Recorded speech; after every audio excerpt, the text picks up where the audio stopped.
Buying and selling homes in the United States will be going through a huge transition. And the question is, what about Canada? And it's very interesting that the National Associations of Real Estate Agents in the United States just lost a case, which is horrible, by the way, for I think $418 million lawsuit, which means that the standard 6% commission for realtors will be on its way out. Now, as part of the settlement, the U.S. National Associations of Realtors agreed to no longer require a broker advertising a home on MLS to offer an upfront commission to the buyer's agent, which means we are working for free. So buyer's agents will no longer be compensated by the sellers. So how it works even in Canada, when you list a house for sale, there is 2.5% on average.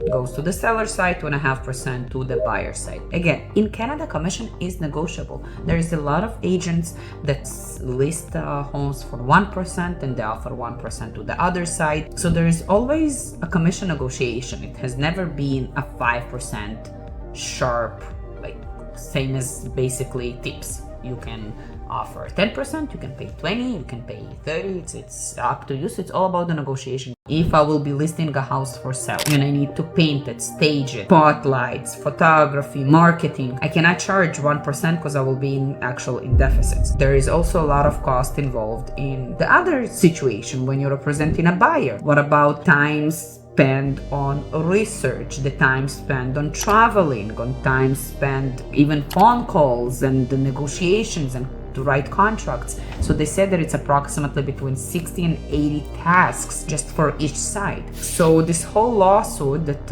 will actually in July will be in the final conclusion will affect significantly the real estate market, because right now the sellers will say, oh, you know what, so I don't have to pay that price, but the buyers will not necessarily get a cheaper price. So this fee will not be deducted. So if a house was listed for $1 million and it was with 5% commission on both sides, it doesn't mean that the house right now will be much cheaper because there is no 2.5% going to the buyer side. I think the real estate market anyways dictates how much the house will be sold for based also on comparison of how much it was sold in this area in the last 3 months, 6 months. That depends again. In the US is very different than Canada. However, how can you also expect a buyer to pay out of pocket real estate commission? Because when it's added to the sale of the house, it's also the buyer can acquire those funds via, some of it goes from the deposit and some of it towards the mortgage. Nobody will be working for free, that's for sure. The quality of service I find will drop significantly if it will not be compensated accordingly. Again, very interesting time to enter into the real estate market. I find that a lot of agents will simply just give up. They will say, you know what, that's not for me. Again, seasonal agents will know. I don't think that they'll be in the picture either. I find real estate should be a full-time profession. You need to educate yourself constantly. You need to keep up with the trends. There's so much in real estate that's happening every day that if you're a seasonal and you have a full-time job, it's very difficult for you to keep track. Agents could have just put a sign outside. Nothing should have been done inside the house. No marketing. The house would have been sold in one day with multiple offers